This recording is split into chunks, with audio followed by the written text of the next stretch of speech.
ಸ್ವತಂತ್ರ ಎಂದರೇನು? ಮುಕ್ತ ಸಮಾಜದ ವ್ಯವಸ್ಥೆಗೆ ಅದು ಏಕೆ ಅಗತ್ಯ? ಸ್ವತಂತ್ರ ಎರಡು ಬಗೆ ಆಗುತ್ತದೆ. ಸ್ವತಂತ್ರ ಅನ್ನೋದು ಎರಡು ಬಗೆ ಆಗ್ತದೆ. ಅವು ಯಾವ್ಯಾವ ಅಂತಂದ್ರ ಪೌರ ಸ್ವಾತಂತ್ರ್ಯ ಹಾಗೂ ರಾಜ್ಯ ಸ್ವಾತಂತ್ರ್ಯ ಅಂತೇಳಿ ಎರಡು ಬಗೆ ಮಾಡ್ತಾರೆ ಅವರು. ಸ್ವಾತಂತ್ರ್ಯ ಅಂದ್ರೆ ಇಲ್ಲಿ ನೋಡ್ರಿ ಎರಡು ಬಗೆ. ಒಂದನೇದು ಯಾವುದಪ್ಪ ಅಂತಂದ್ರ ಪೌರ ಸ್ವಾತಂತ್ರ್ಯ. ಒಂದನೇದಾಗಿ ಪೌರ ಸ್ವಾತಂತ್ರ್ಯ ಈ ಅಂಶಗಳನ್ನು ಹೊಂದಿರುತ್ತದೆ. ಪೌರ ಸ್ವಾತಂತ್ರ್ಯವನ್ನು ಯಾವ ಅಂಶಗಳನ್ನು ಹೊಂದಿರುತ್ತದೆ ಅಂತಂದರೆ ಚಲನವಲನ. ಇದು ಚಲನವಲನ ಅಂತ ಇದ್ರೆ ಚಲನವಲನ ಅಂತ ಆಗ್ಬಿಡ್ತದೆ. ಚಲನವಲನ ಅದು ಚಲವ ಅಂತ ಆ ತರ ಚಲನವಲನ. ಸ್ವತಂತ್ರ ಸೂಕ್ತ ನ್ಯಾಯಾಂಗ ಕ್ರಮವಿಲ್ಲದೆ ವ್ಯಕ್ತಿಯನ್ನು ಬಂಧಿಸುವಂತಲ್ಲದು ಅಂತ ಏನಪ್ಪ ಅಂತಂದ್ರೆ ನೋಡ್ರಿ ಇಲ್ಲಿ ಏನಪ್ಪ ಅಂತಂದ್ರ ಒಬ್ಬ ವ್ಯಕ್ತಿಯನ್ನು ಯಾವುದೇ ಒಂದು ಅಪರಾಧ ಮಾಡಿದನಂದ್ರ ಅವನಿಗೆ ಬಂಧಿಸಬೇಕು. ಸುಮ್ನೆ ಬಂಧಿಸೋದಲ್ಲ ಅಂತ ಹೇಳ್ತಾರೆ. ಏನಂತ ಹೇಳ್ತಾರಪ್ಪ ಅಂತಂದ್ರ ಒಬ್ಬ ವ್ಯಕ್ತಿಯನ್ನು ಪೌರತ್ವ ಅಂದ್ರೆ ಏನ್ರಿ? ಪೌರ ಅಂದ್ರೆ ಏನ್ರಿ? ಪೌರ ಅಂದ್ರ ನಮ್ಮ ದೇಶದ ಪ್ರಜೆ. ದೇಶದ ಪ್ರಜೆ, ದೇಶದ ವ್ಯಕ್ತಿ ಅಂತ ಹೇಳಿ ಆಗ್ತಾರೆ ಪೌರ ಅಂತಂದ್ರೆ. ಅಂದ್ರೆ ದೇಶದ ಪ್ರಜೆ ಅಥವಾ ದೇಶದ ವ್ಯಕ್ತಿ ಅಂತ ಹೇಳಿ ಆಗ್ತಾರೆ ಪೌರ ಅಂತಂದ್ರೆ. ಗೊತ್ತೈತ್ರಿ? ಅಂದ್ರೆ ಸ್ವತಂತ್ರ ನ್ಯಾಯಾಂಗ ಕ್ರಮವಿಲ್ಲದೆ ವ್ಯಕ್ತಿಯನ್ನು ಬಂಧಿಸುವಂತಿಲ್ಲದು ಅಂತಂದ್ರೆ ಏನಪ್ಪಾ ಅಂತಂದ್ರ ಇಲ್ಲಿ ನೋಡಿ, ನಾವೊಂದು ಅಪರಾಧ ಒಂದು ತಪ್ಪು ಮಾಡಿದ್ರಿ. ಈ ಸ್ವಲ್ಪ ಇವ್ರು ಹೇಳ್ತಾರೆ ಏನಂತ ಹೇಳ್ತಾರೆ ಅಂತಂದ್ರ ಸರ್ ತಪ್ಪು ಮಾಡ್ಯಾರ ಅಂತ ಹೇಳಿ ಕೇಸ್ ಮಾಡ್ತಾರೆ. ಇವ್ರು ಕೇಸ್ ಮಾಡ್ತಾರೆ.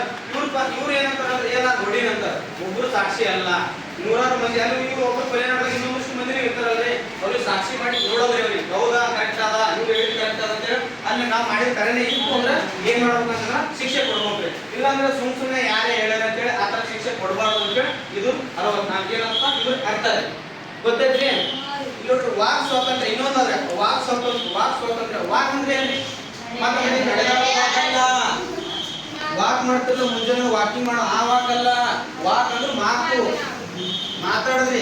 ವಾಕ್ ಸ್ವಾತಂತ್ರ್ಯ ಅಂತ ಹೇಳಿ ಬರ್ತದೆ. ವಾಕ್ ಸ್ವಾತಂತ್ರ್ಯ ಅಂದ್ರೆ ಸಂವಿಧಾನದ 19ನೇ ವಿಧಿ ವಾಕ್ ಸ್ವಾತಂತ್ರ್ಯ ಬಗ್ಗೆ ಹೇಳ್ತದೆ.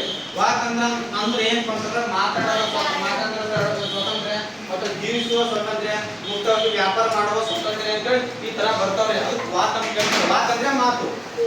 ಮತ್ ನೀವು ವಾಕ್ ಅಂದ್ರೆ ಹಿಂಗ ವಾಕಿಂಗ್ ಮಾಡ್ತಾರಲ್ರಿ ಅದು ವಾಕ್ ಅಲ್ರಿ. ವಾಕ್ ಅಂದ್ರೆ ಮಾತು ಅಂತ ಹೇಳಿ ಅರ್ಥ ರೀ. ಮತ್ತೆ ಇನ್ನೊಂದು ಕೊಡ್ತಾರೆ ಏನಪ್ಪ ಅಂದ್ರೆ ಮತ್ತು ಕ್ರಿಯಾ ಸ್ವಾತಂತ್ರ್ಯ ಅಂತ ಹೇಳಿ ಕೊಡ್ತಾರೆ. ಇವು ಮೂರು ಅಂಕಗಳು ಎದ್ರಾಗ ಬರ್ತಾವ ಅಂತಂದ್ರೆ ಪೌರ ಸ್ವಾತಂತ್ರ್ಯ ಇವು ಮೂರನ್ನು ಒಳಗೊಂಡಿರ್ತಾವ್ರಿ. ಕ್ರಿಯಾ ಸ್ವಾತಂತ್ರ್ಯ ಅಂದ್ರೆ ಏನಪ್ಪ ಅಂತಂದ್ರೆ ನಾನು ಮುಂದೆ ಬರ್ತು ಹೇಳ್ತಾನೆ.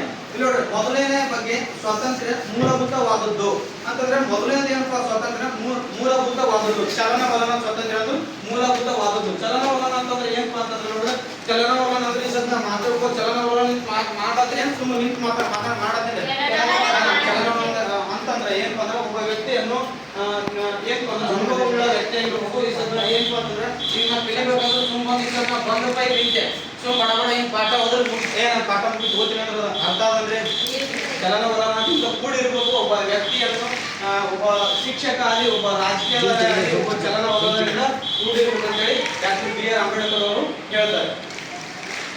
ಅದು ಅತ್ಯಂತ ಅಗತ್ಯವಾದದ್ದು ಹೌದು. ಅದರ ಮೌಲ್ಯದ ಬಗ್ಗೆ ಯಾವುದೇ ಸಂದೇಹಕ್ಕೆ ಎಡೆಯಿಲ್ಲ. ಅಂತಂದ್ರೆ ಒಂದನೇ ಬಗ್ಗೆ ಹೇಳ್ತಾರೆ, ಎರಡನೇ ಬಗ್ಗೆ ಹೇಳ್ತಾರೆ.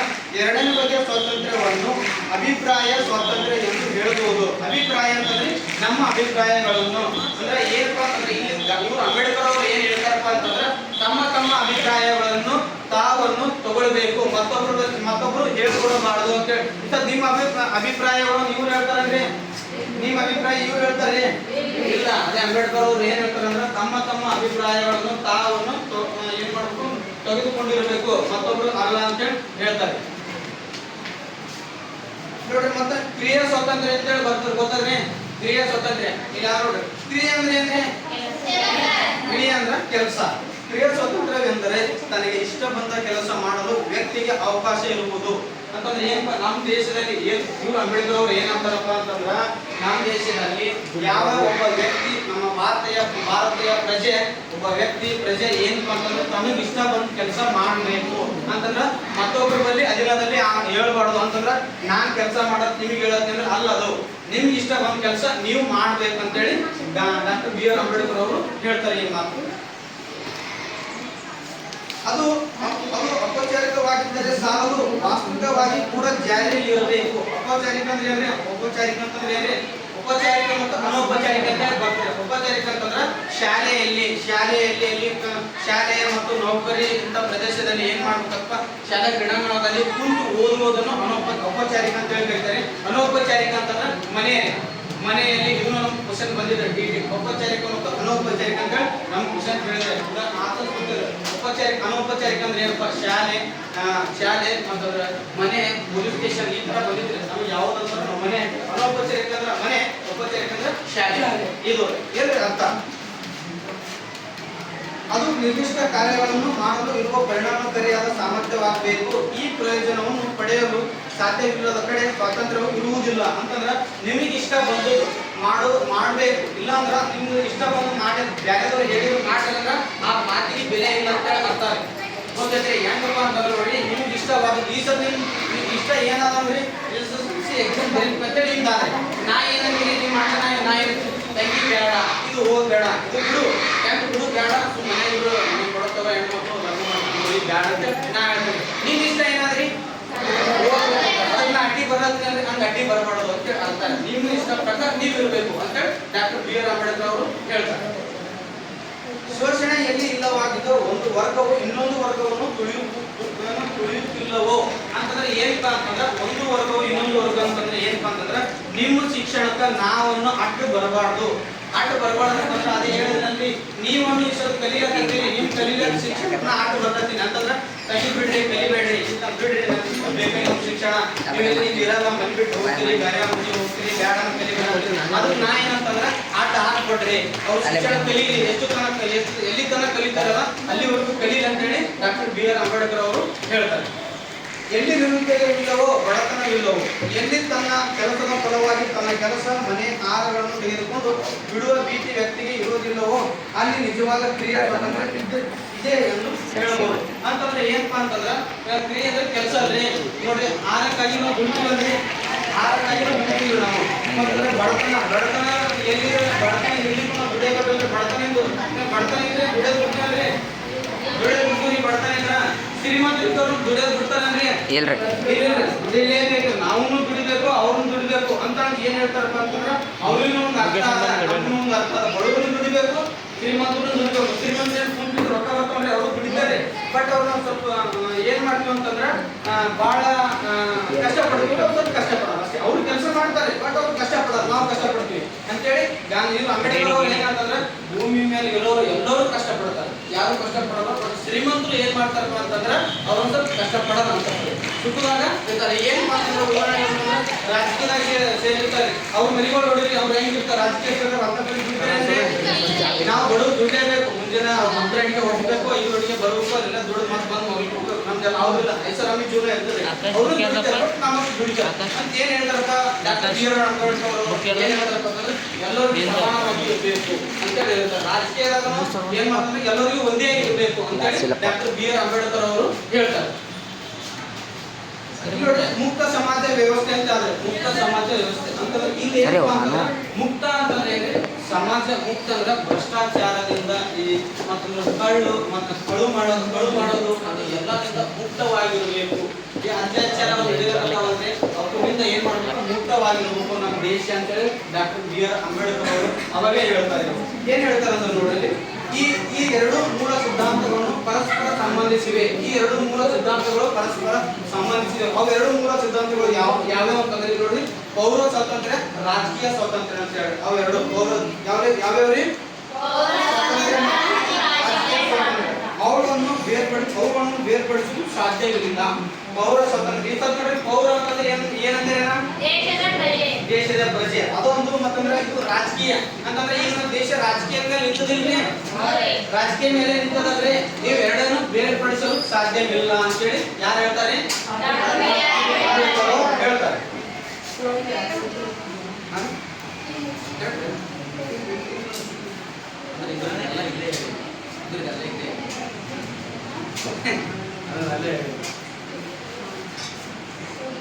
ನೋಡ್ರಿ, ಈ ಮೊದಲನೇ ಸಿದ್ಧಾಂತವನ್ನು ಒಪ್ಪಿಕೊಂಡನೆ ಎರಡನೇ ಸಿದ್ಧಾಂತವು ನನಗೆ ತಾನೇ ಅನುಸರಿಸಿದೆ ಬರುತ್ತದೆ ಅಂತಂದ್ರ ಒಂದು ಪೌರ ಅಂತ ಹೇಳಿ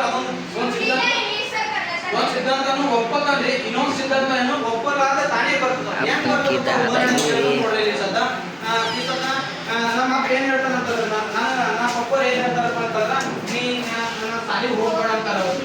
ಸಾಲಿಗೆ ಹೋಗ್ಬೇಡ ಅಂತೇಳಿ ನಮ್ಮ ಅಪ್ಪರು ಹೇಳ್ತಾರೆ. ನಮ್ಮ ಅಪ್ಪರು ಏನ್ ಹೇಳ್ತಾರೆ ಅಂದ್ರೆ ಸಾಲಿಗೆ ಹೋಗ್ಬೇಡ ಅಂತೇಳಿ ನನಗೆ ಹೇಳ್ತಾರೆ. ಓಕೆನಾ? ನಾ ಏನ್ ಮಾಡ್ತೀನಿ, ಆಯ್ತಪ್ಪ ಅಂತೇಳಿ ಮನೆಯಾಗ ಜಗಳಾಡಿ ಏನ್ ಮಾಡ್ಕೊಳ್ತೀನಿ, ಬರ್ತೀನಿ ಅಪ್ಪ ಆಯ್ತು ಸಾಲಿಗೆ ಹೋಗ್ಬಿಡೋದಿಲ್ಲ, ನಾ ಮನೆಯಾಗ ಇರೋಲ್ಲ ಅಂತೇಳಿ ಬರ್ತೀನಿ. ಅವಾಗ ನಮ್ಮ ಅಪ್ಪ ಏನ್ ತಿಳ್ಕೊತಾನೆ, ಅವಾಗ ಆಯ್ತು ನನ್ನ ಮಗ ಬಿಟ್ಟು ಹೋದ, ಅವ್ನು ಹೋದ್ರು ಸಾಲಿ ಕಲಿಯೋಕೆ ಹೋಗ್ತಾನೆ ಅಂತೇಳಿ ತಿಳ್ಕೊತಾನೆ. ನಮ್ಮ ಅಪ್ಪರು ಏನ್ ಮಾಡ್ತಾರೆ ಅಂದ್ರೆ ಸಾಲಿಗೆ ಹೋಗಲ್ಲ ಅಂತೇಳಿ ಬಿಟ್ಟಿದ್ರಿ.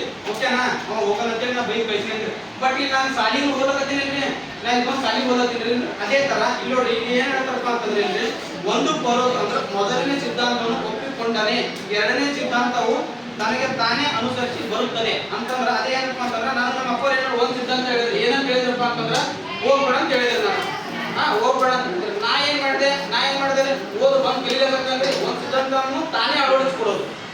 ಅರ್ಥ ಇದೆ ಅರ್ಥ ಆಗಿಲ್ಲ ಹಿಂಗ್ ಕೇಳಿ ನನಗೆ ಆಗಿಲ್ಲ ಅಂತ ಹೇಳ್ತೀನಿ. ಬಿಸತ್ ನೋಡ್ರಿ ನಿಮ್ ಮನೆಗ ಏನಪ್ಪ ಅಂತಂದ್ರ ನೋಡ್ರಿ ನಿಮ್ ಮನೆಗೆ ಏನಪ್ಪಾ ಅಂತಂದ್ರ ಈಗ ನೀವು ಸಾಲಿ ಬದಲಾಕತ್ತೀರಿ. ಓಕೆನಾ? ಈ ಸದ್ದ ನೀವು ಸಾಲಿ ಬದಲಾಕತ್ತೀರಿ. ನೀವು ಏನ್ ಮಾಡ್ತಾರ ಅಂತ ನಮ್ಮ ಮಕ್ಕಳು ನಿಮ್ ತಾಯಿ ತಂದಿರಿ ಏನ್ ಮಾಡ್ತಾರ, ನಮ್ಮ ಮಕ್ಕಳು ಸಾಲಿ ಓದ್ತಾರ ಕಲಿತಾರ ಅಂತ ತಿಳ್ಕೊತಾರೆ. ಒಬ್ಬರೊಬ್ರು ಕಲಿಯಲ್ಲ, 100 ಮಂದಿಗೆ ಬಂದವ್ರು ಕಲಿಯಲ್ಲ. ಅದು ಗೊತ್ತದ ಯಾವ ಕಲಿಯಲ್ಲ, 1 ಮಂದಿ ಕಲಿಯಲ್ಲ. ಅವ್ರು ಏನ್ ತಿಳ್ಕೊತಾರೆ ಅಲ್ಲಿ ನಮ್ಮ ಮಕ್ಕಳು ಕಲಿತಾವ ಅಂತ ತಿಳ್ಕೊತಾರೆ. ಅವ್ರು ಒಬ್ರೊಬ್ರು ಏನ್ ಮಾಡ್ತಾರೆ, ಒಬ್ರೊಬ್ರು ಕಲಿಯಲ್ಲ. ಅದೊಂದು ಸಿದ್ಧಾಂತವನ್ನು ಅಳವಡಿಸ್ಕೊಂಡ್ರೆ ಅವ್ರು ಕಲಿತಾರೆ ಅಂದ್ರೆ ಕಲಿಯಲ್ಲ. ಅವ್ರು ಏನ್ ತಿಳ್ಕೊತಾರೆ, ತಂದೆ ತಾಯಿ ಕಲಿತಾರೆ ನಮ್ಮ ಮಕ್ಕಳು ಇದು ಶಾಲೆಗೆ ಹೋಗ್ತಾರೆ ಅಂತ ತಿಳ್ಕೊಂಡಿರ್ತಾರೆ. ಒಬ್ರೊಬ್ರು ಕಲಿಯಲ್ಲ. ಅವ್ರ ಸಿದ್ಧಾಂತ ಏನ್ ಮಾಡ್ಕೊಳತ್ರಿ, ಬೇರೆ ಮಾಡ್ಕೊಳತ್ರಿ. ಕಲಿಬೇಕಿತ್ತು ಕಲಿಯಲಾಗ್ಯಾರಿಲ್ರಿ. ಒಂದು ಸಿದ್ಧಾಂತವನ್ನು ತಾನೇ ಬರೋದು ಅಂತಂದ್ರೆ ಅವ್ರು ಕಲಿಬೇಕಿತ್ತು ಕಲಿಯಲಾಗ್ಯಾರ. ಅದೊಂದು ಸಿದ್ಧಾಂತ ಗೊತ್ತಾಯ್ತಾ? ಇನ್ನೊಂದ್ಸರಿ ಹೇಳಂದ್ರಿ ಹೇಳ್ರಿ. ಬರ್ರಿ ಇನ್ನೊಂದ್ಸರಿ ಹೇಳಂದ್ರಿ ಗೊತ್ತೈತ್ರಿ? ಗೊತ್ತಾಗ್ಯದ ನೋಡ್ರಿ ಈ ಸಲ ಆಗ್ಯಾದ್ರಿ ಸರ್, ಗೊತ್ತಾಗ್ಯದ. ಇಲ್ಲ ನೋಡ್ರಿ ನಂದೇ ನೀವು ಬಿಡ್ಬೋದು, ನಂದೇ ತಿಳ್ಕೊರಿ. ನಮ್ಮ ಅಪ್ಪರು ಶಾಲಿ ಕಲಿ ಅಂತೇಳಿ ಇಲ್ಲಿ ಕಳ್ಸ್ಯಾರ. ನಮ್ಮ ಅಪ್ಪ ಏನಂದ್ರೆ ಫಸ್ಟ್ ಇಲ್ಲಿ ಕಲಿಬೇಡ ಸಾಕು ಇಷ್ಟೇ ಬರೋದು ಶಾಲೆ. ಓಕೆ ಅದಕ್ಕೆ ನಾ ಏನ್ ಮಾಡಿದೆ, ನನ್ನ ಕಲೆ ಇಚ್ಛೆ ಅದ, ನಾನು ಏನ್ ಮಾಡಿದೆ ಜಗಳ ಆಡಿ ಬಂದೆ. ಎಲ್ಲಿಗೆ ಬಂದೆ? ಗುಲ್ಬರ್ಗ ಬಂದೆ. ಅವಾಗ ನಾ ಏನ್ ಮಾಡಿದೆ, ನಮ್ಮ ಅಪ್ಪ ಒಂದು ದಿನ ಬಿಟ್ಟು ತಾಯಿ ತಂದೆ ಫೋನ್ ಹಚ್ಚಿಸ್ತಾರೆ. ಏನ್ ಮಾಡಕತ್ತೀರಪ್ಪ ಅಂದ್ರೆ ನಾನು ಸಾಲಿಗೆ ಹೋಗ್ಲಕತ್ತೀನಿ ಅಂತಂದ್ರೆ ಅವ್ರು ನಮ್ಮ ಅಪ್ಪರು ಏನ್ ತಿಳ್ಕೊಂಡ್ರಿ, ಇವ ಬಿಟ್ಟಾನ ಬಿಟ್ಟು ಹೋದ್ರು ಸಾಲಿ ಕಲಿತಾನ ಅಂತ ಅನ್ಕೊಂಡಿರ್ತಾರೆ. ನಾ ಇವಾಗ ಸಾಲಿ ಕಲಿಯತ್ತೀನಿ ಇಲ್ರಿ. ನಮ್ಮ ಅಪ್ಪರು ಏನಾಗತ್ತೆ ಒಂದ್ ಸಿದ್ಧಾಂತ ತಿಳ್ಕೊಂಡು ನಮ್ಮ ಅಪ್ಪರು ಏನಾಗತ್ತೀರಿ ನಮ್ಮ ಬಗ್ಗೆ ಅವ್ನು ಸಾಲಿ ಕಲಿತಾನ ಅಂತ ಅಲ್ಲತ್ತೀರಿ. ಹೋಗಿನ ಬಿಟ್ಬಿಟ್ಟು ಜಗಳ ಅಂತ ಅಲ್ಲತ್ತೀರಿ. ಇಲ್ಲಿ ಎರಡನೇ ಸಿದ್ಧಾಂತ ನಾ ಸಾಲಿ ಕಲಿಯತ್ತೀನಿ ಇಲ್ರಿ, ಇದು ಎರಡನೇ ಸಿದ್ಧಾಂತ. ನಾ ಕಲಿಯಕತ್ತೀನಿ ಇಲ್ರಿ, ಎರಡನೇ ಸಿದ್ಧಾಂತ ಅಂತೇಳಿ ಅರ್ಥ. ಇಲ್ಲಿ ಅದೇ ಏನ್ ಹೇಳ್ತಾರಪ್ಪ ಅಂದ್ರ ಒಂದು ಸಿದ್ಧಾಂತ ಬಿಟ್ಟರೆ ಒಂದು ಸಿದ್ಧಾಂತ ತಾನೇ ಆಗಿ ಬರ್ತದಂತ ಅಂಬೇಡ್ಕರ್ ಅವರು ಹೇಳಕತ್ತಾರೆ. ಗೊತ್ತೈತ್ರಿ? ನೀವು ಸರಿ ಹೇಳಂದ್ರಿ ಗೊತ್ತೈತ್ರಿ? ಇದು ಏನಪ್ಪಾ ಅಂತಂದ್ರೆ ಇವೆಲ್ಲ ಚಿಂತನೆಗಳು ಡಾಕ್ಟರ್ BR ಅಂಬೇಡ್ಕರ್ ಅವರ ಚಿಂತನೆಗಳು. ನೋಡಿ ಪೂರವಾಗಿ ಹೇಳ್ತೀನಿ, ಏನು ತಿಳ್ಕೋರಿ. ಈಗ ಏನಪ್ಪಾ ಅಂತಂದ್ರ ಡಾಕ್ಟರ್ BR ಅಂಬೇಡ್ಕರ್ ಅವರು ಏನ್ ಹೇಳ್ತಾರಪ್ಪ ಅಂತಂದ್ರೆ ನೋಡಿ, ಮುಕ್ತವಾಗಿ ರಾಜಕೀಯದಲ್ಲಿ ಶಿಕ್ಷಣದಲ್ಲಿ ಮುಕ್ತವಾಗಿ ಕೊಡಬೇಕು ಅಂತಂದ್ರೆ ಏನಪ್ಪ ಅಂದ್ರ ಉಚಿತ ಶಿಕ್ಷಣ ಕೊಡಬೇಕು. ಅವರು ಶಿಕ್ಷಣದಲ್ಲಿ ಯಾವುದೋ ಅಡೆತಡೆಗಳು ಮಾಡಬಾರ್ದು ಅಂತೇಳಿ ಅದೊಂದ್ರಿ. ಪೌರ ಶಿಕ್ಷಣ ಪೌರ ಅಂತಂದ್ರೆ ಏನ್ರಿ, ನಮ್ಮ ಭಾರತೀಯ ಪ್ರಜೆ, ಭಾರತೀಯ ವ್ಯಕ್ತಿ, ಭಾರತೀಯ ಪ್ರಜೆ ಅಂತೇಳಿ ಅರ್ಥ ರೀ. ಅವ್ರಿಗೆ ಯಾರು ಅಡ್ಡ ಗೋಡೆಯಲ್ಲಿ ನಿಲ್ಬಾರದು ಕಲೀಲಾಕಂತೇಳಿ ಅದೊಂದು ಪ್ರಶ್ನೆ ರೀ. ಮತ್ತಂದ್ರ ಏನಪ್ಪ ಅಂದ್ರ ಸ್ವತಂತ್ರ ಕ್ರಿಯೆ ಅಂದ್ರೆ ಕೆಲಸ. ಅವರಿಗೆ ನಮ್ಮ ಭಾರತೀಯ ಪ್ರಜೆಗಳಿಗೆ ಯಾವುದಾದ್ರು ಕೆಲಸ ಮಾಡ್ತಕ್ಕಂಥ ಅವ್ರು ತಾವಿಷ್ಟಕ್ಕೆ ತಾನೇ ಕೆಲಸ ಮಾಡೋದು ಬಿಡಬೇಕು, ಆಟ ಆಗ್ಬಾರ್ದು ಅಂತೇಳಿ ಅವ್ರ ಚಿಂತನೆಗಳನ್ನು ಡಾಕ್ಟರ್ BR ಅಂಬೇಡ್ಕರ್ ಅವರನ್ನು ಹೇಳ್ತಾರೆ. ಗೊತ್ತೈತ್ರಿ? ಅವ್ರ ಬಗ್ಗೆ ಗೊತ್ತೈತೆ? ಇನ್ನೊಂದ್ಸರಿ ಹೇಳಿದ್ರೆ ಈಗ ಯಾರಪ್ಪ ಅಂದ್ರ ಮಹಾತ್ಮ ಗಾಂಧೀಜಿ ಅವರು ಗೊತ್ತದಲ್ರಿ ಎಲ್ಲರಿಗೆ. ಅವ್ರು ಏನ್ ಮಾಡಿದ್ರು, ಅವ್ರದ್ದು ತಂದೆ ತಾಯಿ ಯಾರಾದ್ರೂ ಹೇಳ್ತೀರೇನ್ರಿ ಅವ್ರ ಹೆಸರ? ಅವ್ರು ಹುಟ್ಟಿದ್ರಿ ಎಲ್ಲಿ ತಂದೆ ತಾಯಿ? ತಾಯಿ ತಂದೆ ಕರಮ್ಚಂದ್ರ ಗಾಂಧಿ ಇವ್ರು ಹುಟ್ಟಿದ ಎಷ್ಟನೇ ಜನನ ಆಗ್ತದೆ?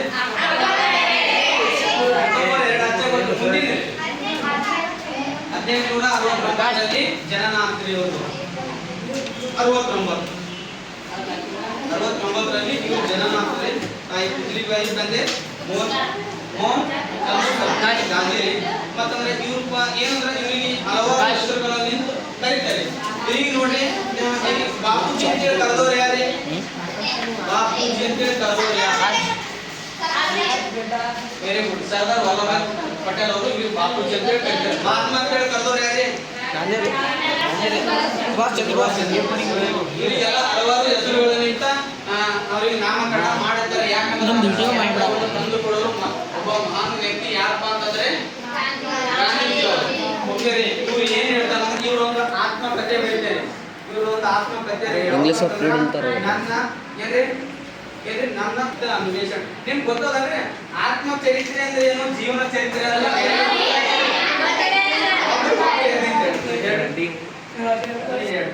ಒಬ್ರು ಎದ್ದಿದ್ದೇಳ್ರಿ ಯಾರಾದ್ರು ಆತ್ಮಚರಿತ್ರೆ ಅಂದ್ರೆ ಏನು, ಜೀವನ ಚರಿತ್ರೆ ಅಂದ್ರೆ ಏನು?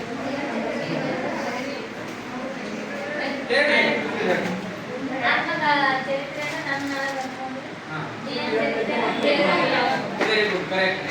ನೋಡಿ ಏನಪ್ಪ ಅಂತಂದ್ರ ಆತ್ಮಚರಿತ್ರೆ ಅಂತಂದ್ರ ನಾವೇನಪ್ಪ ಅಂತಂದ್ರ ನಮ್ದು ಇಷ್ಟು ದಿನ ನಿಂತು ನಾವು ಹುಟ್ಟಿ ದಿನ ಬರ್ಕೋತೇವ್ರಿ, ಅದು ಆತ್ಮಚರಿತ್ರೆ.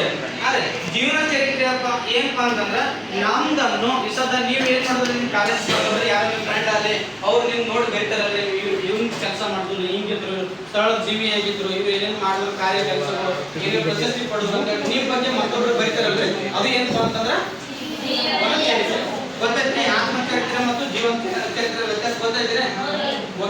ಗಾಂಧೀಜಿಯವರು ಅಂದವಾದ ಅಕ್ಷರ, ಒಳ್ಳೆಯ ಬರವಣಿಗೆ ಶಿಕ್ಷಣದ ಅವಶ್ಯಕ ಅಂಶವಾದವೆಂಬ ಭಾವನೆ ನನಗೆ ಹೇಗೆ ಗೊತ್ತು ಕಾಣೆ ಅಂತಂದ್ರೆ ಏನ್ ಹೇಳ್ತಾರಪ್ಪ ಅಂತಂದ್ರ ಇಲ್ಲಿ ನೋಡ್ರಿ, ಅವ್ರು ಚಿಕ್ಕವರಿದ್ದಾಗ ನಮ್ಮ ಅಕ್ಷರಗಳು ಹೆಂಗಾಗ್ತಿದ್ವು ಅಂದ್ರೆ ಈಗ ನನ್ನಾಗ ಆತ ಅವರು ಹಂಗೆ ಕಚ್ಚಿಬಿಚ್ಚಿನೇ ಆಗಿದ್ರು ಅಕ್ಷರ ದುಂಡ ಆಗಿರಲಿಲ್ಲ ಗಾಂಧೀಜಿಯವರು. ಅವ್ರು ಏನ್ ಮಾಡ್ತಾರಪ್ಪ ಅಂತಂದ್ರ ಇಲ್ಲಿ ನೋಡ್ರಿ, ಇಂಗ್ಲೆಂಡಿಗೆ ಹೋಗುವವರಿಗೆ ನನ್ನಲ್ಲಿ ಇದೇ ಭಾವನೆ ಇತ್ತು. ಅನಂತರ ದಕ್ಷಿಣ ಆಫ್ರಿಕಾಕ್ಕೆ ಹೋದ ಮೇಲೆ ಅಲ್ಲಿ ಸುಶಿಕ್ಷಿತ ಯುವಕರ ಮತ್ತು ವಕೀಲರ ಮತ್ತು ಪೂರ್ಣ ಸಿದ್ಧಾಂತಿದ ಸುಂದರ ಬರವಣಿಗೆ ನೋಡಿ ನನಗೆ ನಾಚಿಕೆಯೋ ಪಶ್ಚಾತ್ತಾಪ ಏನ್ ದಕ್ಷಿಣ ಆಫ್ರಿಕಾ ಇವರೊಬ್ರು ವಕೀಲರಾಗಿರ್ತಾರೆ. ಗಾಂಧೀಜಿಯವರು ಏನಾಗಿರ್ತಾರಪ್ಪ ಅಂತಂದ್ರ ವಕೀಲರಾಗಿರ್ತಾರೆ. ಇವ್ರು ಏನ್ ಮಾಡ್ತಾರ, ವಕೀಲಾಗಿ ಎಲ್ಲಿ ಹೋಗ್ತಾರ ಅಂತಂದ್ರೆ ದಕ್ಷಿಣ ಆಫ್ರಿಕಾಕ್ಕೆ ಹೋಗ್ತಾರೆ. ಅಲ್ಲಿ ಏನ್ ಮಾಡ್ತಾರಂದ್ರ ವಕೀಲ ವೃತ್ತಿ ಮಾಡುವಾಗ ಅವಾಗ ಏನ್ ಮಾಡ್ತಾರಪ್ಪ ಅಂತಂದ್ರ ವಕೀಲ ಇರ್ತಾರಲ್ರಿ, ಬೇರೆ ಅಲ್ಲಿ ದಕ್ಷಿಣ ಆಫ್ರಿಕಾ ವಕೀಲಗಳು ಇರ್ತಾರಲ್ರಿ, ಅವ್ರ ಅಕ್ಷರಗಳನ್ನ ಏನ್ ಮಾಡ್ತಾರಪ್ಪ ಅಂತಂದ್ರ ಗಾಂಧೀಜಿಯವರು ನೋಡ್ತಾರೆ. ಅವ್ರ ಅಕ್ಷರ ಏನಂದ್ರ ಮುತ್ತು ಪೋಣಿಸಿದಂಗ ಆಗಿರ್ತಾವ್ರ ಅಕ್ಷರ, ಭಾರಿ ದುಂಡಾಗಿರ್ತಾರೆ. ದಕ್ಷಿಣ ಆಫ್ರಿಕಾದ ವಕೀಲರು ಅಲ್ಲಿ ವಕೀಲ ಇರ್ತಾರಲ್ರಿ, ಅವ್ರದ್ದು ಏನಂತಂದ್ರ ಮುತ್ತು ಪೋಣಿಸಿದಂಗ ಅಕ್ಷರ ಆಗಿರ್ತಾವ್ರಿ. ಅವಾಗ ನಮ್ ಗಾಂಧೀಜಿ ಹೆಂಗ ಆಗಿರ್ತಾವ್ರಿ, ಹಿಂಗ್ ನನ್ನಂಗ ಆಗಿರ್ತಾವ್ರಿ. ಅವ್ರು ಆಗಿರ್ತಾವ್ರಿ. ಅವಾಗ ಏನ್ ಮಾಡ್ತಾರ ಅಂದ್ರ ಗಾಂಧೀಜಿಯವರು ಪಶ್ಚಾತ್ತಾಪ ಪಡ್ತಾರೆ. ಪಶ್ಚಾತ್ತಾಪ ಪಡೋದಂದ್ರ ನೋಡ್ರಿ ನನ್ನ ಅಕ್ಷರ ಎಷ್ಟು ದುಂಡವ, ನಾ ಏನ್ ಮಾಡ್ಬೇಕಿತ್ತು ಅದನ್ನ ಕೇರ್ಲೆಸ್ ಮಾಡಿದೆ ಅಂತೇಳಿ ಗಾಂಧೀಜಿಯವರು ಪಶ್ಚಾತ್ತಾಪ ಪಡ್ತಾರೆ. ಕೆಟ್ಟ ಅಕ್ಷರದ ಬರವಣಿಗೆ ಅಪಕ್ವ ಅಂತಂದ್ರೆ, ಅಪಕ್ವ ಅಂದ್ರೆ ಏನಂತಂದ್ರೆ ಸರಿಯಾಗಿ ಕಲಿಯದೆ. ಪಕ್ವ ಅಂದ್ರೆ ಸರಿಯಾದದ್ದು, ಅಪಕ್ವ ಅಂತಂದ್ರೆ ಸರಿಯಾಗಲಾರದು. ಅಪಕ್ವ ಅಂದ್ರೆ ಏನಪ್ಪ ಅಂದ್ರೆ ಸರಿಯಾಗಿ ಕಲಿಯಲಾರದು, ಸರಿಯಾಗಿ ಆಗಲಾರದು ಅಕ್ಷರ. ಮತ್ತು ಅಪೂರ್ಣ ಶಿಕ್ಷಣದ ಚಿಹ್ನೆ ಎಂದು ನಾನು ಸಾಧ್ಯವೇ? ಯಾಕಂದ್ರೆ ಏನಪ್ಪ ಅಂತಂದ್ರೆ ಈಗ ಉದಾಹರಣೆ ಏನ್ ಹೇಳ್ತಾರ ನೋಡ್ರಿ, ಕರೆಕ್ಟ್ ಆಗಿ ಕೇಳಿ.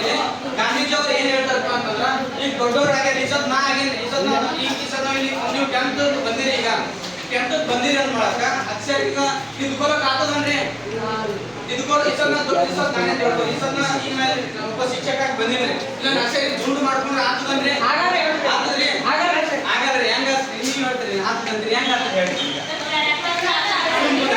ಇಲ್ಲಪ್ಪ LKG 1ನೇ ತರಗತಿ 2ನೇ ತರಗತಿ ಇದ್ದಂಗೆ ಬರೆಯೋದಿರುತ್ತೆ ನಮ್ ಚಂದನ, ನಾವು ಬರಿತೀವ್ರಿ. ಇಲ್ಲ ನಮ್ದು ಓದೋದು ನಿಮ್ ಪಾಠ ಮಾಡ್ಕೊಂಡ್ರೆ ನಮ್ಗೆ ಇರ್ತವ್ರ ಟೈಮ್ ಇರ್ತದೆ ನಮ್ಗೆ. ಅದು LKG UKG 1ನೇ 2ನೇ 3ನೇ 4ನೇ 5ನೇ ತನಕ ನೀವು ಪಾಠ ಬರೆಯಕ್ಕೆ ಕೊಡ್ತಿದ್ರಿ. ದಿನ 2 ಪಾಠ ಬರ್ಬೇಕಾ, ಇಂಗ್ಲೀಷ್ನಾಗ 2 ಪಾಠ ಬರ್ಕೊಂಬ ಅಡಿಗೆ ಅಂತ ಕೊಡ್ತಿದ್ರಿ. ಅವಾಗ ನಾ ಈ ಕೊಡ್ತಾರಲ್ರಿ, ಈಗ ಕೊಡ್ತಾರ. ಅದೇ ಏನಪ್ಪಾ ಅಂತಂದ್ರ ದೊಡ್ಡವರಾದ ಕಲಿಯಕ್ ಬರಲ್ಲ. ಅವ್ರು ಏನಪ್ಪ ಗಾಂಧೀಜಿ ಅವ್ರು ಏನ್ ಹೇಳ್ತಾರಂತಂದ್ರ, ದೊಡ್ಡವರಾದ ಕಲಿಯಕ್ ಬರಲ್ಲ, ಸಣ್ಣವರಿದ್ದಾಗೆ ನಾವು ಕಲ್ಕೋಲಿಲ್ಲ ಅಂತೇಳಿ ಪಶ್ಚಾತ್ತಾಪ ಪಡ್ತಾರೆ. ಮತ್ತೆ ಇಲ್ಲಿ ಏನಂತ ನೋಡಿ, ಒಂದ್ ಮಾತಾಡ್ತಾರೆ ಏನಂದ್ರ, ನಾನು ಇತ್ತೀಚೆಗೆ ನನ್ನ ಬರಹವನ್ನು ತಿದ್ದುಕೊಳ್ಳಬೇಕೆಂದು ಪ್ರಯತ್ನಿಸಿದ, ಈಗ ತಿಳ್ಕೋಬೇಕಂತ ಪ್ರಯತ್ನಿಸಿದ ಅಂತ. ಅವಾಗ ಏನ್ ಹೇಳ್ತಾರ ಅಂತ ನೋಡ್ರಿ, ಸುಟ್ಟ ಮಡಿಕೆಗೆ ಹಸಿ ಮಣ್ಣನ್ನು ನೆತ್ತಲು ಸಾಧ್ಯವೇ ಅಂತಂದ್ರೆ ಏನಪ್ಪಾ ಅಂತಂದ್ರ, ಇಸದ್ ನೋಡ್ರಿ ಕುಂಬಾರವರು ಗಡಿಗೆ ಮಾಡ್ತಾರೆ, ಗಡಿಗೆ ಮಾಡ್ತಾರೆ ಗೊತ್ತೀರಿ, ಸುಡ್ತಾರ. ಆ ಸುಟ್ಟುಗಳೇ ಒಂದ್ ಗಡಿಗೆ ರೆಡಿ ಆಗಿರ್ತದೆ. ಒಂದ್ ಗಡಿಗೆ ರೆಡಿ ಆಗಿರ್ತದೆ. ಆ ರೆಡಿ ಆದ್ಗಡೆ ಆ ಗಡಿಗೆ ಎಲ್ಲ ಓಕೆ ಆಗಿ ಅದಕ್ಕೆ ಮಾತ್ರ ಮಣ್ಣು ನೆತ್ತೀವಿ ಅಂತಂದ್ರೆ ಅದು ಅಂಟ್ಕೋತದಲ್ರಿ, ರೆಡಿ ಆದ್ರೆ ಅಂಟ್ಕೋತದಲ್ರಿ. ಅದೇ ನಾನು ಚಂದ ಕಲ್ತೀನಿ, ಅದೆಲ್ಲ ಅಕ್ಷರ ಹಿಂಗೆ ಆಗತ್ತವ. ನಾ ದೊಡ್ಡವ್ರ ತಿದ್ದುಕೋತೀನಿ ಅಂದ್ರೆ ಅಕ್ಷರ ದುಂಡಾಗ್ತಾವನ್ರಿ, ಅಕ್ಷರ. ಅದೇ ತರ ಏನ್ ಹೇಳಕತ್ತಾರ ಅಂದ್ರ ಇವ್ರು ಅಂಬೇಡ್ಕರ್ ಅವರು, ಗಾಂಧೀಜಿ ಅವ್ರು ಏನ್ ಹೇಳಕತ್ತಾರ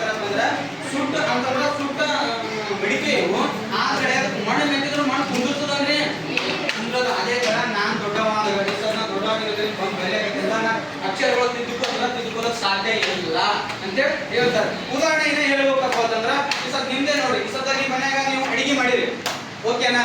ಈಗ ಅಡಿಗೆ ಮಾಡಿರಿ, ಎಲ್ಲ ಸಾಂಬಾರು ಗಿಂಬಾರು ಎಲ್ಲ ರೆಡಿ ಮಾಡಿ ಇಟ್ಬಿಟ್ಟಿರಿ, ಓಕೆನಾ? ಬ್ಯಾಳಿ ಸಾಂಬಾರು ಮಾಡಿರಿ, ಬ್ಯಾಳಿ ಸಾಂಬಾರು ರೆಡಿ ಮಾಡಿ ಇಟ್ಟಿರಿ, ಉಪ್ಪು ಹಾಕಿರಿ, ಮತ್ತೆ ಇನ್ನೊಂದ್ ಸ್ವಲ್ಪ ಉಪ್ಪು ಹಾಕಿ ಜಾಸ್ತಿ ಉಪ್ಪು ಹಾಕ್ತೀರಿ. ಈ ಮೊದಲೇ ಫಸ್ಟ್ ಉಪ್ಪು ಹಾಕಿರಿ, ಓಕೆ? ಉಪ್ಪು ಆಗ್ಯದ್ರಿ, ಈಗ ಕರೆಕ್ಟಾಗಿ ಆಗ್ಯದ. ನೀವು ತಿಂದು ನೋಡ್ತೀರಿ, ಉಪ್ಪು ಆಗಿನ ನಂತರ ಇನ್ನೊಂದ್ಸರಿ ಉಪ್ಪು ಹಾಕ್ತೀರಿ ಅಂದ್ರೆ ಉಪ್ಪು ಹಾಕ್ತೀರಿ, ಫಸ್ಟಿಗೆ ಉಪ್ಪು ಹಾಕಿರಿ, ಮತ್ತೆ ಎರಡು ಉಪ್ಪು ಹಾಕ್ತೀರಿ ಅಂದ್ರೆ ಕರೆಕ್ಟಾಗಿ ಹಾಕ್ತೀರಿ. ಹಾಕಲ್ಲ ಭಾಳ ಉಪ್ಪು ಆಗಿತ್ತಲ್ಲ, ಟೇಸ್ಟ್ ಆಗ್ತದಿಲ್ರಿ? ಮೊದಲ ತರ ಆಗ್ತದನ್ರಿ? ಆಗಲಿಲ್ಲ. ಅದೇ ಉದಾಹರಣೆ ಇದೇ ತರ. ಮತ್ತೆ ಇನ್ನೊಂದ್ಸರಿ ಹೇಳ, ಇನ್ನೊಂದು ಉದಾಹರಣೆ ತಂದು ಹೇಳ, ಗೊತ್ತೈತ್ರಿ? ಓಕೆ, ಇಲ್ಲಿ ನೋಡ್ರಿ, ಆ ವೇಳೆಗೆ ಕಾಲ ಮೀರಿ ಹೋಗಿತ್ತು ಅಂತಂದ್ರೆ ಅವಾಗೇ ಸಣ್ಣವರಿಗೆ ಕಲೀಲಿಲ್ಲ. ಈಗ ಏನಾಗಿದೆ, ನಮ್ಮ ಕಾಲ ಮೀರಿ ಹೋಗ್ಯದ. ಈ ಸದ್ ನಾ ಮತ್ತೆ ಅಕ್ಷರ ತಿದ್ಕೊಳ್ಳೋಕೆ ಸಾಧ್ಯ ಅದ ಅಂದ್ರೆ ಅವಾಗೆ ಕಾಲ ಮೀರಿ ಹೋಗ್ಯದ, ಅವಾಗ ನಾ ತಿದ್ಕೋಲಿಲ್ಲ ಅಂತ ಗಾಂಧೀಜಿ ಅವರು ಹೇಳ್ತಾರೆ. ಚಿಕ್ಕ ವಯಸ್ಸಿನಲ್ಲಿ ಅಸಡ್ಡೆ ಅಂತಂದ್ರೆ ಮಾಡಿದ್ದನ್ನು ತಿದ್ದುಕೊಳ್ಳಲು ಆಗಲಿಲ್ಲ. ಅಸಡ್ಡೆ ಅಂತಂದ್ರೆ ಆಸಕ್ತಿ ಇಲ್ಲದೆ, ನನಗೆ ಆಸಕ್ತಿ ಇಲ್ಲದೆ ಅವಾಗ ಆಸಕ್ತಿ ಇರ್ಲಿಲ್ಲ, ನಾನು ಹಿಂಗೆ ಕಲಿಬೇಕಂತ ಹೇಳಿ. ಅಸಡ್ಡೆ ಅಂತಂದ್ರೆ ಆಸಕ್ತಿ ಇಲ್ಲದ ಅಂತ ಅರ್ಥ. ತಿಳಿದುಕೊಳ್ಳಲು ಆಗಲಿಲ್ಲ. ನನ್ನ ಉದಾಹರಣೆಯಿಂದ ಒಳ್ಳೆಯ ಬರವಣಿಗೆ, ಉತ್ತಮ ಶಿಕ್ಷಣ ಅವಶ್ಯಕವಾದ ಅಂಶಗಳನ್ನು ಪ್ರತಿಯೊಬ್ಬ ಯುವಕನು ಯುವತಿಯು ತಿಳಿದುಕೊಳ್ಳಲಿ ಅಂತೇಳಿ ಏನಪ್ಪ ಇಟ್ಟಾರಂತಂದ್ರ ಏನ್ ಇಟ್ಟಾರಪ್ಪ ಅಂತಂದ್ರ ಮಹಾತ್ಮ ಗಾಂಧೀಜಿ ಅವರು ನಿಮ್ಗೆ ಇಟ್ಟಾರೆ. ಇದು ಅವ್ರ ಸರಿಯಲ್ಲ, ಇದು ನಿಮ್ ಸರಿಯಿಂದ ಇಟ್ಟಾರೆ. ಯಾಕಂದ್ರ ನೀವು ಮುಂದೆ ಹೀಗೆ ತಿಳ್ಕೋ ವಯಸ್ಸಾದ, ಆಮೇಲೆ ದೊಡ್ಡವರಾದ್ಮೇಲೆ ಇವ್ರಂಗ ಆದ್ರೆ ತಿಳ್ಕೊಳಕ್ ಬರಲ್ಲ. ನೋಡಿ, ಈ ಸತಿ ನೀವು ದೊಡ್ಡವರಾಗಿ ದೊಡ್ಡವರಾದ್ಮೇಲೆ ನೀವು ಈ ಸತಿ LKG UKG ಹೋಗಿ ಕುಂದಿರ್ತೀರಿ ಇಲ್ಲರಿ? ಅದೇ ತರ ಈ ಸತಿ ನಿಮ್ಮ ಅಕ್ಷರ ಈ ಸತಿ ಶುದ್ಧ ಕರೆಕ್ಟ್ ಬರೆಯಬೇಕು. ಈಗ ಹೆಂಗ್ ಬರೀತಿರಲ್ರಿ ನೀವು 5ನೇ 6ನೇ 7ನೇ 10ನೇ, ಈಗ ಹೆಂಗ ರಾವಲ್ರಿ ನಿಮ್ ಮುಂದೂ ಹಂಗೆ ಇರ್ತಾವ. ಯಾವಾಗ ತಿದ್ಕೋಬೇಕು ಆ ವಯಸ್ಸಿನಲ್ಲೇ ತಿದ್ಕೋಬೇಕು. ಅದು ಗಾಂಧೀಜಿ ಅವ್ರು ಏನ್ ಹೇಳ್ತಾರಪ್ಪ ಅಂತಂದ್ರ ಸಣ್ಣವರಿದ್ದಾಗಲೇ ತಿದ್ಕೋರಿ ಯುವತಿಯರು ಅಂತ ಏನ್ ಹೇಳಿದ್ರೆ ಅದು ನಿಮ್ಗೂ ಸಂಬಂಧಪಟ್ಟಂಗೆ, ನಿಮಗೂ ನಮಗೂ ಸಂಬಂಧಪಟ್ಟಂಗೆ ಗಾಂಧೀಜಿ ಅವರು ಹೇಳಿರಿ. ಮುಂದೆ ಪಶ್ಚಾತ್ತಾಪ ಪಡಬೇಡ್ರಿ, ಹೀಗೆ ಅಕ್ಷರಗಳನ್ನು ತಿದ್ಕೋರಿ ಅಂತ ಹೇಳಿದ್ರು. ಇದೊಂದು ಮಾತ್ರ ನೀವು ಅಕ್ಷರ ಯಾಕೆ ಬರೀತಿರಲ್ರಿ SSLC ಎಕ್ಸಾಮ್ದಾಗ ಅವ್ರು ಒಂದೊಂದು ಸಾರಿ ಇದು ನೋಡಲ್ಲ, ಆನ್ಸರ್ ನೋಡಲ್ಲ ಕರೆಕ್ಟ್ ಅವ್ರು ತಲೆ ಬಾ ಮನೆಗೆ ಏನೋ ಜಗಾಡಿ ಸುಮ್ಮನೆ ಬಿಡ್ತಾರೆ, ಅಕ್ಷರ ಓಕೆ ರೀ. ನೋಡಿ, ಒಬ್ಬರು ಕವಿ ಇರ್ತಾರೆ, ಒಬ್ಬ ಲೇಖಕರು ಇರ್ತಾರೆ. ಇವ್ರ ಬಗ್ಗೆ ಬುಕ್ಸ್ ಆದ್ರಿ, ಆ ಬುಕ್ಸಿನ ಬಗ್ಗೆ ಏನಪ್ಪಾ ಅಂತಂದ್ರೆ ಒಬ್ಬ ಲೇಖಕ ಏನ್ ಮಾಡ್ತಾನೆ, ವರ್ಣನೆ ಮಾಡ್ತಾನೆ. ಅವ್ರ ಲೇಖಕನ ಹೆಸರು ಏನಪ್ಪಾ ಅಂತಂದ್ರೆ ಜಾನ್ ರಸ್ಕಿನ್ ಅಂತ ಹೇಳಿ. ಜಾನ್ ಇಲ್ಲ, ಬರೀ ರಸ್ಕಿನ್ ಅಂದ್ರೆ ಅವನ ಜಾನ್ ರಸ್ಕಿನ್ ಅಂತ ಹೇಳಿ ಒಬ್ಬ ಲೇಖಕ. ಏನ್ ಹೇಳ್ತಾರಂತ ಗಾಂಧೀಜಿ ಅವರು ಏನ್ ಮಾಡಿದ್ರೆ, ಇದು ಒಂದು ಪುಸ್ತಕ ಅವರು ಗಾಂಧೀಜಿ ಅವ್ರ ಬಗ್ಗೆ ಓದ್ತಾರೆ. ಯಾರು ಒಬ್ಬ ಲೇಖಕರೇ, ಯಾವ ಅವನ ಹೆಸರು ಜಾನ್ ರಸ್ಕಿನ್ ಅಂತ ಹೇಳಿ. ಅಂತೂ ದಿಸ್ ಲಾಸ್ಟ್ ಎಂಬ ಪುಸ್ತಕವನ್ನು ಓದಲು ಪ್ರಾರಂಭಿಸ್ತಾನೆ. ಒಬ್ಬ ಲೇಖಕ ಈ ಗಾಂಧೀಜಿಯವರ ಪುಸ್ತಕವನ್ನು ಓದಲು ಪ್ರಾರಂಭಿಸ್ತಾನೆ. ಈ ಪುಸ್ತಕವನ್ನು ಇಂಗ್ಲಿಷ್ ಭಾಷೆಯಲ್ಲಿ ಆದ್ರೆ ಈ ಪುಸ್ತಕ ಓಕೆ ರೀ ತಡ ಅದನ್ನು ಕೆಳಗಿಳಿಸಲು ಸಾಧ್ಯವಾಗಲಿಲ್ಲ. ಓದಲು ಪ್ರಾರಂಭಿಸ್ತಾನೆ. ಆ ಓದೋ ಟೈಮಿಗೆ ಏನು ಅಂತಂದ್ರೆ ಈ ಪುಸ್ತಕವನ್ನು ಅವನಿಗೆ ಕೆಳಗಿಳಿಸಲಾಕ ಸಾಧ್ಯ ಆಗಲಿಲ್ಲ. ಅದು ನನ್ನ ಮನಸ್ಸನ್ನು ಸೆರೆ ಹಿಡಿಯಿತು. ಅದು ಪುಸ್ತಕ ಏನ್ ಮಾಡ್ತಲ್ಲ, ಓದ್ಲಕ್ ಅವನು ಮಗ್ನ ಆಗ್ಬಿಟ್ಟ. ಅಷ್ಟು ಇಂಟ್ರೆಸ್ಟ್ ನಿಂತಂತ್ರಿ ಆ ಪುಸ್ತಕ ಓದ್ಲತ್ತಿನಂತ ಅವ್ನು ಜಾಳಿಸಲಾಕ ಆಗಿಲ್ಲ ಅಂತ್ರಿ ಅವನಿಗೆ. ಆ ಪುಸ್ತಕದಲ್ಲಿ ಹೇಳಿದ ಧ್ಯೇಯಗಳನ್ನನುಸಾರವಾಗಿ ನನ್ನ ಜೀವನವನ್ನು ಬದಲಾಯಿಸಿಕೊಳ್ಳಬೇಕೆಂದು ನಾನು ನಿರ್ಣಯಿಸಿಕೊಂಡೆ.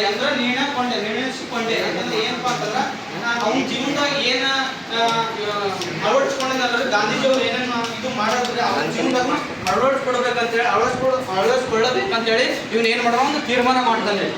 ನನ್ನ ವಿದ್ಯಾಭ್ಯಾಸ ಕಾಲದಲ್ಲಿ ಪಠ್ಯ ಪುಸ್ತಕಗಳ ಹೊರತು ಮತ್ತೇನನ್ನು ಓದಲಿಲ್ಲವೆಂದು ಹೇಳಬಹುದು. ಅಂತಂದ್ರೆ ಇವ ಲೇಖಕ ಏನ್ ಮಾಡ್ತಾನಪ್ಪ ಅಂತಂದ್ರೆ ಜಾನ್ ರಸ್ಕಿನ್ ಏನ್ ಮಾಡ್ತಾನಪ್ಪ ಅಂತಂದ್ರೆ ಅವನ ವಿದ್ಯಾಭ್ಯಾಸದಲ್ಲಿ ತನ್ನ ಓದೋ ಪುಸ್ತಕಗಳನ್ನು ಬಿಟ್ಟು ಬೇರೆ ಯಾವ ಅದರ ಪುಸ್ತಕಗಳನ್ನು ಓದ್ತಿರ್ಲಿಲ್ಲ ಅಂದ್ರೆ. ನಾನು ಜೀವನದ ಕರ್ಮರಂಗವನ್ನು ಪ್ರವೇಶಿಸಿದ ಮೇಲೆ ಏನನ್ನು ಓದಲು ನನಗೆ ಸಮಯವೇ ದೊರೆಯಲಿಲ್ಲ. ಆದ್ದರಿಂದ ನನಗೆ ಹೆಚ್ಚಾದ ಪುಸ್ತಕ ಜ್ಞಾನವಿದೆ ಎಂದು ಹೇಳಲಾರೆ. ನನ್ನ ಮಿತವಾದ ಅಂತಂದ್ರೆ ಕಡಿಮೆ ವ್ಯಾಸಂಗ ನಾನು ಓದಿದ್ದನು ಚೆನ್ನಾಗಿ ಆರಿಸಿಕೊಳ್ಳಲು ಸಾಮರ್ಥ್ಯ ಮಾಡಿದೆ. ಇವುಗಳ ಪೈಕಿ ಬಾಳಿನಲ್ಲಿ ತಕ್ಷಣ ಪರಿಣಾಮಕಾರಿಯಾದ ಬದಲಾವಣೆಯನ್ನು ಮಾಡಿತು. ಅಂತೂ ದಿ ಲಾಸ್ಟ್ ಎಂಬ ಪುಸ್ತಕ ಅನಂತರ ನಾನು ಆ ಪುಸ್ತಕವನ್ನು ಸರ್ವೋದಯ ಎಂಬ ಹೆಸರಿನಿಂದ ಗುಜರಾತ್ ಭಾಷೆಗೆ ಅನುವಾದ ಮಾಡಿದೆ. ಅಂತಂದ್ರೆ ಏನ್ ಮಾಡ್ತಾರಪ್ಪ ಅಂತಂದ್ರ ಮಹಾತ್ಮ ಗಾಂಧೀಜಿ ಅವರು ಒಂದು ಪುಸ್ತಕ ಅದ ಯಾವ್ದ್ರಿ, ಅಂತೂ ಆದ್ರೆ ಆ ಪುಸ್ತಕವನ್ನು ಒಬ್ಬ ಲೇಖಕ ಓದ್ತಾನೆ. ಯಾರಪ್ಪ ಅಂದ್ರೆ ಜಾನ್ ರಸ್ಕಿನ್ ಓದ್ತಾನೆ.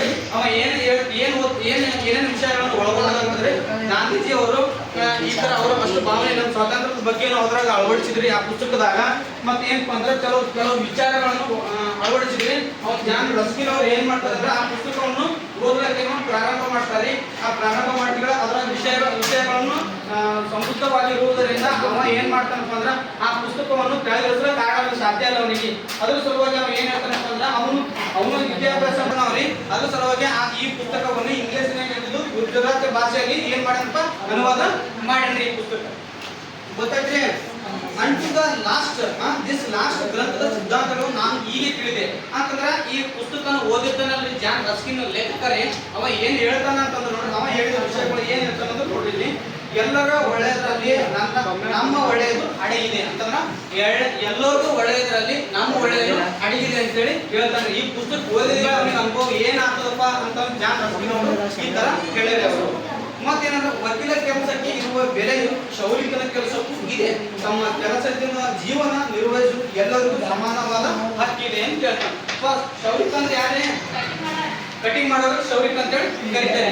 ನೋಡ್ರಿ, ಇಲ್ಲಿ ವಕೀಲ ಅಂದ್ರೆ ನೋಡ್ರಿ, ಒಬ್ಬ ನ್ಯಾಯವನ್ನು ಒದಗಿಸಿಕೊಡ್ಬೇಕಂದ್ರೆ ಅವ್ರು ಒದರಿ ಅವ್ರಿನ ತ್ರಾಸ ಆಗ್ತದಲ್ರಿ. ಒದರಿ ಅವ್ರು ಒಂದು ಕೆಲಸ ಮಾಡ್ದಂಗ ಹೌದಿಲ್ರಿ? ಹೌದ್ರಿ? ಹ್ಞೂ ಅಂತಂದ್ರೆ ಇಲ್ಲ.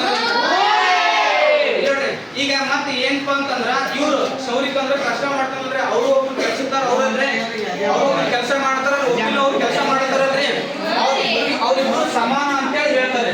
ಹೆಂಗ್ ಸಮಾನಪ್ಪ ಅಂತಂದ್ರ ಬಟ್ ಇವ್ರು ಏನ್ ಮಾಡ್ತಾರ ಆರಾಮ್ಸ ನೆರಳಲ್ಲಿ ಇರ್ತಾರೆ. ಬಟ್ ಅವ್ರು ಹೇಳ್ತಾರ ಅವ್ರಿಗೊಂದು ಬೆಲೆ ಬೇರೆ, ಇವ್ರಿಗೊಂದು ಬೆಲೆ ಜಾಸ್ತಿ, ಇವ್ರು ಬೇರೆ, ಇವ್ರಿಗೊಂದು ಬೇರೆ ಬೆಲೆ ಸಿಗ್ತಾರೆ, ಅವ್ರಿಗೊಂದು ಬೆಲೆ ಸಿಗ್ತದ್ರಿ. ಬಟ್ ಇಬ್ರು ಕೆಲಸ ಮಾಡೋದು ಒಂದೇ ಅಂತೇಳಿ ಇವ್ರು ಯಾರು ಹೇಳ್ತಾರೆ? ಜಾನ್ ರಸ್ಕಿನ್ ಅವರು ಹೇಳ್ತಾರೆ.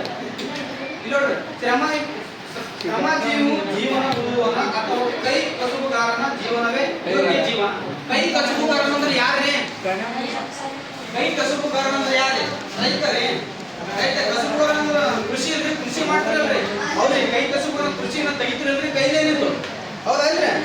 ಅವ್ರು ಅಂದ್ರೆ ಶ್ರಮಜೀವಿ ಜೀವನ ಅಂದ್ರೆ ಶ್ರಮ ಅಂದ್ರೆ ರೈತ ಶ್ರಮ ಆಗ್ತಾನೆ ಇಲ್ರಿ, ಅವ್ರ ಬೆಳೆ ಬೆಳೆದ ಶ್ರಮ ಆಗ್ತಾನಲ್ರಿ. ಉಳುವನ ಅಥವಾ ಕೈ ಉಳುತ್ತಾನಲ್ರಿ ಭೂಮಿ ರೈತ. ಕೈ ಕಸುಬನ್ನು ಉಳಿದು ಬೆಳೆದವನ್ನೆಲ್ಲ ತೆಗಿತಾನಲ್ರಿ, ಕೈಲಿ ತೆಗಿತಾನಲ್ರಿ. ಅದ್ರ ಸಲಂದ ಏನಂತಂದ್ರ ಜೀವನವೇ ಯೋಗ್ಯ ಜೀವನ ಅಂತಂದ್ರ, ಯೋಗ್ಯ ಜೀವನ ಅಂತಂದ್ರ ದುಡಿಯನ್ನು ಯೋಗ್ಯ ಜೀವನ. ದುಡಿದ್ರು ರೊಕ್ಕ ಬರ್ತಾನೆ ಅವನು. ಸ್ವಲ್ಪ ಇವ್ರು ಏನ್ ಮಾಡ್ತಾರ, ನೌಕರಿ ಎಲ್ಲರೂ ಸ್ವಲ್ಪ ಆರಾಮ್ಸೆ ಇರ್ತಾರೆ. ಇವ್ರು ರೈತರು ಇವರೆಲ್ಲ ಏನ್ ಮಾಡ್ತಾರಂದ್ರ ಸ್ವಂತ ದುಡಿಮೆಯಲ್ಲಿ ದುಡಿದ್ರು ಸ್ವಲ್ಪ ಕಷ್ಟ ಪಡ್ತಾರೆ. ಎಲ್ಲರೂ ಸೇಮ್ ವೃತ್ತಿ ಅಂತ ಹೇಳಿ ಈ ಪುಸ್ತಕದಲ್ಲಿ ಈ ಗಾಂಧೀಜಿ ಅವರು ಅಳವಡಿಸ್ತಾರೆ. ಈ ಪುಸ್ತಕ ಓದಿ ಏನಂದ್ರೆ ವಿಮರ್ಶೆ ಮಾಡಿದವರು ಯಾರು ಅಂತಂದ್ರೆ ಯಾರೇ? ಜಾನ್ ರಸ್ಕಿನ್ ಅವರು. ಈ ಏನಪ್ಪ ಅಂದ್ರೆ ಇದು ಏನಪ್ಪ ಅಂದ್ರೆ ಅಂಟು ದಿಸ್ ಲಾಸ್ಟ್ ಎಂಬ ಈ ಪುಸ್ತಕವನ್ನು ಗುಜರಾತ್ ಭಾಷೆಗೆ ಭಾಷಣ ರಚಿಸಿದವರು ಯಾರೇ? ಕ್ವಶನ್ ಕೇಳ್ಬೋದು, ಬರ್ತಾವ್ರಿ, ಹಿಂಗ್ ಹೇಳ್ತಾರ ನೋಡ್ರಿ, ಸರಿಯಾಗಿ ನೋಡ್ಕೋರಿ. ಇವರು ಈ ಸಲ ಏನಪ್ಪ ಅಂದ್ರೆ ಗಾಂಧೀಜಿ ಅವ್ರ ಬಗ್ಗೆ ಮುಗಿತು. ಗಾಂಧೀಜಿ ಅವ್ರು ಏನಪ್ಪ ಅಂತಂದ್ರೆ ನೋಡಿ, ಗಾಂಧೀಜಿ ಅವ್ರು ಏನ್ ಹೇಳ್ತಾರಪ್ಪ ಅಂತಂದ್ರ ತಮ್ಮ ಜೀವನದಲ್ಲಿ ಅಂದ್ರೆ ಪೂರ್ವ ಅಂದ್ರೆ ಪ್ರಾಥಮಿಕ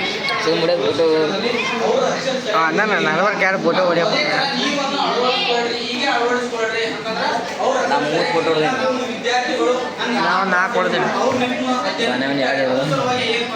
ಅವ್ರು ಏನ್ ಮಾಡ್ತಾರಂತ ಅವ್ರ ಅಕ್ಷರ ಸರಿಯಾಗಿ ಆಗ್ತಿದಿಲ್ಲ. ಒಂದಿನ ಏನ್ ಮಾಡ್ತಾರಪ್ಪ ಅಂದ್ರ ದಕ್ಷಿಣ ಆಫ್ರಿಕಾ ಹೋಗ್ತಾರೆ. ಅಕ್ಷರ ಏನಪ್ಪಾ ಅಂದ್ರ ಗುಂಗಾಗಿ ಹಾಕ್ತವ್ರೆ. ಇವ್ರ ಅಕ್ಷರ ಗಾಂಧೀಜಿ ಅವರು ದಕ್ಷಿಣ ಆಫ್ರಿಕಾ ವಕೀಲರ ಅಕ್ಷರಗಳನ್ನು ನೋಡಿ ಮುತ್ತು ಪೋಣಿಸದಂಗೆ ಇದ್ದು ಅಂತೇಳಿ ಗಾಂಧೀಜಿ ಅವರು ಹೇಳ್ತಾರೆ. ಅವ್ರ ಅಕ್ಷರ ಸರಿಯಾಗಿ ಇರ್ಲಿಲ್ಲ. ಅದ್ರ ಸಲುವಾಗಿ ಅವ್ರು ಏನ್ ಹೇಳ್ತಾರಪ್ಪ ಅಂದ್ರೆ ನಾನು ಸಣ್ಣವನಿದ್ದಾಗಲೇ ನನ್ನ ಅಕ್ಷರನ್ನು ತಿದ್ದುಕೊಳ್ಳಲಿಲ್ಲ ಅಂತೇಳಿ ಅವ್ರು ಹೇಳ್ತಾರೆ. ಅದ್ರ ಸಲುವಾಗಿ ಹೇಳ್ತಾರಲ್ರಿ, ಅವ್ರು ಏನ್ ಮಾಡ್ತಾರಪ್ಪ ಅಂದ್ರೆ ಯೋಚನೆ ಮಾಡಿ ಇಲ್ಲಿ ಬಂದು ಹೇಳ್ತಾರೆ. ಏನ್ ಹೇಳ್ತಾರಪ್ಪ ಅಂದ್ರೆ ನಾನು ಅಂದ್ರೆ ಇವಾಗ ಈಗ ಗಡಿಗೆ ಸುಟ್ಟು ಬೆಳೆ ಅದಕ್ಕೆ ಮಣ್ಣು ಬಡ್ದು ಕಲರ್ ಏನು ಅಂತಂದ್ರೆ ಈಗೆಲ್ಲ ರೆಡಿ ಈಗಲ್ಲ.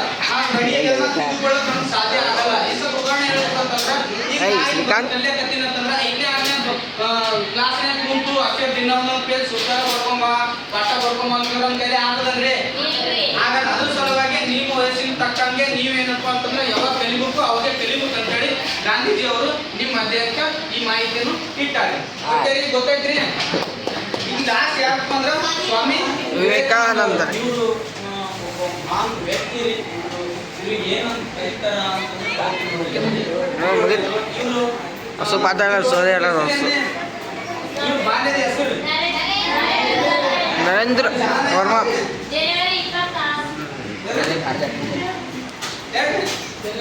ಮಾಡ್ತಾರಪ್ಪ ಅವರು ಯುವಕರ ದಿನಾಚರಣೆ ಅಂತೇಳಿ ಆಚರಣೆ ಮಾಡ್ತಾರೆ. ಅದೇ ಅದೇ ನಿಮ್ಮ ಮಮ್ಮಿ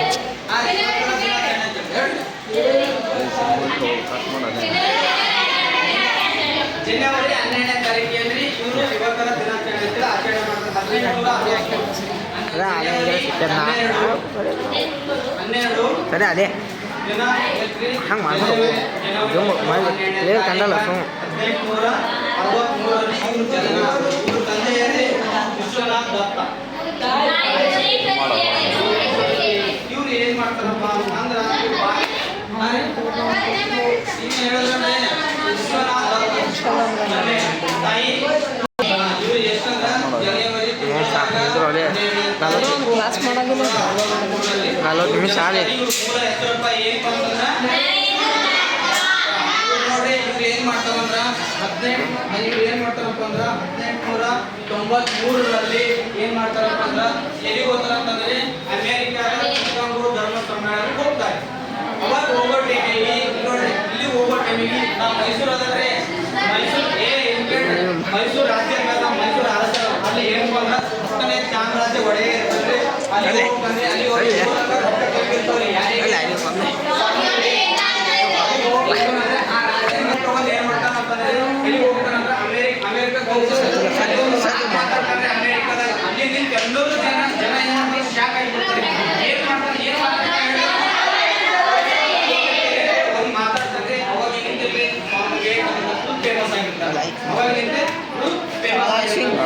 ರೂಪಾಯಿ ನೋಡ್ರಿ ಅವ್ರ ಚಿಂತನೆಗಳು ಏನಿದೆ ಅಂತಂದ್ರೆ ನಿಮ್ಮ ಬಂದೆ ನೋಡೋಣ ಈಗ.